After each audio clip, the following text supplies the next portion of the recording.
தென்னாடுடைய சிவனே போற்றி, எந்நாட்டவர்க்கும் இறைவா போற்றி. அனைத்து தமிழ் உள்ளங்களுக்கும் கனிவான வணக்கங்கள். நிகழும் ஸ்ரீ மங்களகரமான சோபகிருது ஆண்டு மார்ச் மாதம் 14ஆம் தேதி வியாழக்கிழமை அன்று சதுர்த்தி திதியில் பரணி நட்சத்திரத்தில் வைத்ருதி நாம யோகத்தில் சித்தயோகம் கூடிய நன்னாளில் இந்த மகத்தான பங்குனி மாதம் பிறக்கிறது. பிறக்கும் இந்த பங்குனி மாதத்தின் கிரக நிலைகளை பார்க்கும்போது மேசத்தில் குரு பகவானுடன் இணைகிறார் சந்திர பகவான். கன்னி ராசியில் கேது பகவானும் மகர ராசியில் செவ்வாய் பகவானும் உள்ளனர். சூரிய பகவான், புதன் பகவான், ராகு பகவான் மீனராசியில் சஞ்சாரம் செய்கின்றனர். கும்பராசியில் சனி பகவானுடன் சுக்கிரன் உள்ளார். இம்மாத கிரக பெயர்ச்சி என எடுத்துக்கொண்டால் செவ்வாய் பகவான் மகரத்தில் இருந்து கும்பராசிக்கு பெயர்ச்சி அடைகிறார். சுக்கிர பகவான் கும்பத்தில் இருந்து மீனராசிக்கு பெயர்ச்சி அடைகிறார். சந்திர பகவானை பொறுத்தவரை மேசத்தில் ஆரம்பித்து 2.25 நாட்கள் வீதம் 12 ராசிகளை கடந்து ரிஷபத்தில் அமர்ந்து பலன்களை தரப்போகிறார். இம்மாத சிறப்பாக குரு பகவான் நீச நிலையில் இருந்து வக்ர நிலைக்கு மாறுகிறார். இதன் காரணமாக உச்ச பலன்களை அள்ளி தரப்போகிறார் குரு பகவான். இந்த கிரக அமைப்பினால் உங்கள் வாழ்வில் ஏற்படக்கூடிய சுப மற்றும் அசுப பலன்கள் என்ன என்பதனையும், அசுப பலன் ஏற்படுமாயின் ராசிக்காரர்கள் செய்ய வேண்டிய பரிகாரம் என்ன, வழிபட வேண்டிய தெய்வம், வழிபடும் முறை என்ன என்பதனை பற்றி விரிவாக காண்போம். பிறக்கப் போகும் இம்மாதம் உங்கள் வாழ்வில் வளமும் நலமும் செல்வ செழிப்பும் பெற்று வாழ்வின் உயரிய நிலையை அடைய எல்லாம் வல்ல எம்பெருமானை வேண்டி விரும்பி கேட்டுக்கொள்கிறேன். தனுசு ராசி அன்பர்களே, இந்த மாதம் புத்தி கூர்மையுடன் எதையும் செய்வீர்கள். எதிர்காலம் தொடர்பான திட்டங்கள் மனதில் தோன்றும். எதையும் முன்னேற்பாட்டுடன் செய்வீர்கள். விவேகம் உண்டாகும். தொழில் வியாபாரம் தொடர்பான காரியங்களில் இழுபறியான நிலை காணப்படும். வீண் அலைச்சல், எதிர்பாராத செலவும் உண்டாகும். உத்தியோகத்தில் இருப்பவர்கள் அதிகாரிகள் கூறிய வேலையை செய்து முடிப்பதில் தாமதம் ஏற்படும். சக ஊழியர்களிடம் அனுசரித்து செல்வது நல்லது. குடும்பத்தில் மகிழ்ச்சி நிலவும். குடும்பத்திற்கு தேவையான பொருட்களை வாங்குவீர்கள்.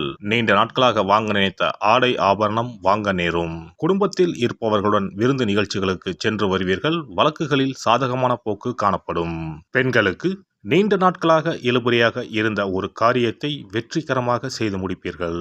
எதையும் புத்தி சாதுரியத்தை பயன்படுத்தி சமாளிப்பீர்கள். மாணவர்களுக்கு பாடங்கள் படிப்பதில் ஆர்வம் உண்டாகும். ஆசிரியர்களின் ஆதரவுடன் படித்து தேர்வில் வெற்றி பெறுவீர்கள். இம்மாதம் கலைத்துறையினருக்கு சிறப்பான மாதமாக இருக்கும். தாமதமாகி வந்த வாய்ப்புகள் அனைத்தும் திரும்ப கிடைக்கும்.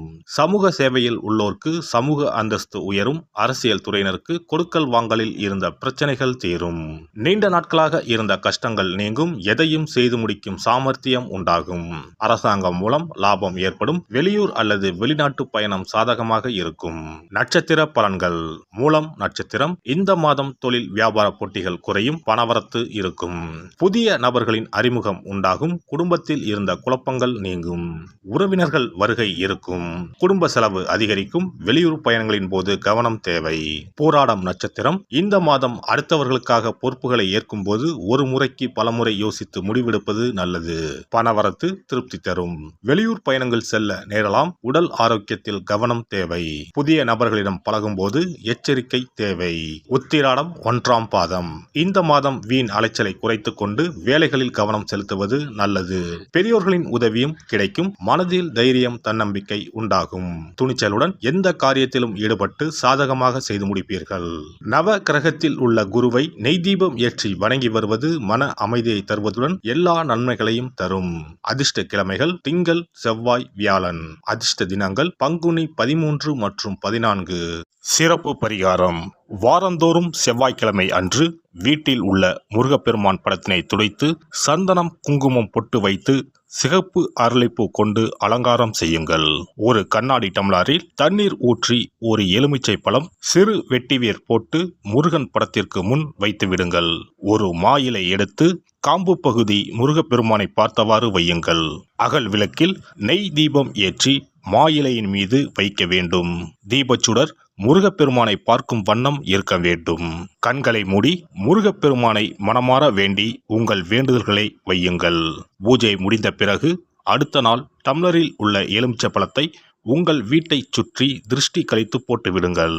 6 வாரங்கள் வரை இந்த வெட்டிவேரை மாற்ற தேவையில்லை.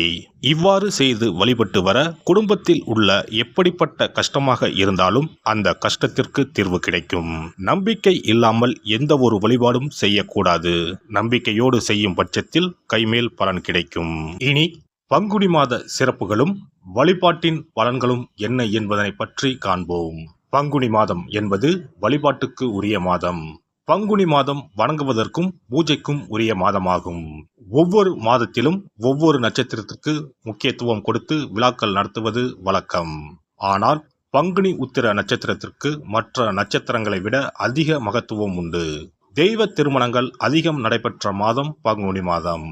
மாதங்களில் 12வது மாதம் பங்குனி, நட்சத்திரங்களில் 12வது நட்சத்திரம் உத்திரம். 12வது மாதமான பங்குனியும் 12வது நட்சத்திரமான உத்திரமும் இணையும் புனித நாள் பங்குனி உத்திரம் என்று கொண்டாடப்படுகிறது. எனவே பங்குனி மாத உத்திரத்தின் சிறப்புகள் அதிகம். பங்குனி உத்திர நாளில் அனைத்து ஆலயங்களிலும் சிறப்பு வழிபாடுகள் நடைபெறும். கிராம கோவில்களில் அக்னி சட்டி ஏந்துதல், பூஜைகள் விமர்சையாக நடைபெறும். எண்ணற்ற ஆலயங்களில் சுவாமி அம்பாள் திருக்கல்யாணம் நடைபெறும். சிலருக்கு கைகூடாமல் திருமணம் தள்ளி போனால் பங்குனி உத்திர நாளில் விரதம் இருந்து இறைவனை வழிபட்டால் வெகு சீக்கிரம் திருமணம் கைகூடும் என்பது ஐதீகம். அதோடு காதலிப்போர் மனதுக்கு பிடித்தவரை கரம் பிடிக்கவும் பங்குனி உத்திர விரதம் இருப்பது மிகுந்த பலனை கொடுக்கும். பங்குனி உத்திரம் கல்யாண விரதம் என்றும் அழைக்கப்படுகிறது. 8 வகையான மகா விரதங்களில் கல்யாண விரதமும் ஒன்று. ஆகவே இந்த நாளில் திருமணம் ஆகாத இளையோர் விரதம் இருந்து தமக்கு நல்ல வரன்கள் கிடைக்க வேண்டும் என்று சிவபெருமானையும் பார்வதி தேவியாரையும் வேண்டுவது நல்ல பலன்களை பெற்றுத்தரும்.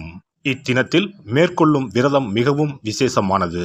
நீண்ட நாள் ஒற்றுமையுடன் வாழ விரும்பும் தம்பதியர் விரதம் இருந்து சிவனுக்கும் சிவ பார்வதிக்கும் அபிஷேகம் செய்வார்கள். இந்த விரதத்தை முருகனை வேண்டியும் செய்யலாம். அதோடு அன்னதானம், வஸ்திரதானம் செய்வதும் சிறப்பானது. ஜாதக தோஷத்தால் திருமணம் தடைப்பட்டவர்கள் வழிபாடு மேற்கொள்ளவும் சிறந்த நாள் இதுவாகும். செவ்வாய் தோஷம் காரணமாக திருமண தடைகளை சந்திப்பவர்களுக்கு பங்குனி உத்திரத்தன்று முருகனை மனமுருகி வணங்கினால் திருமண தடைகள் நீங்கி திருமணம் சுபமாக முடியும். குழந்தை பேரில்லாமல் தவிப்பவர்கள் பங்குனி மாத விரதம் இருந்து அம்மன் கோவில்களுக்கு சென்று வழிபட அந்த அம்மனின் அனுக்கிரகத்தால் நிச்சயம் புத்திர பாக்கியம் கிடைக்கும். தொழில் மற்றும் வியாபாரங்களில் ஈடுபடுபவர்கள் தமிழ் வருடத்தின் கடைசி மாதமான பங்குனி மாத தினத்தில் திருஷ்டி பூசணிக்காய் வாங்கி உங்கள் வியாபார இடங்களை திருஷ்டி கழித்து அதற்குரிய நேரத்தில் உடைக்க வேண்டும். இப்படி செய்வதால் உங்களுக்கு இந்த ஆண்டு ஏற்பட்ட தோஷங்கள் அனைத்தும் நீங்கும். பங்குனி உத்திர நன்னாளில் நம்மால் முடிந்த அன்னதானங்களை செய்வது மிகுந்த புண்ணியம் தரும். எலுமிச்சை சாதம் அல்லது தயிர் சாதம் அல்லது சர்க்கரை பொங்கல் என அன்னதானம் செய்யலாம். அதேபோல் நம்மால் முடிந்த அளவுக்கு மஞ்சள், சரடு, குங்குமம், கண்ணாடி என மங்கள பொருட்களை பெண்களுக்கு வழங்குவது விசேஷ பலன்களை கொடுக்கும்.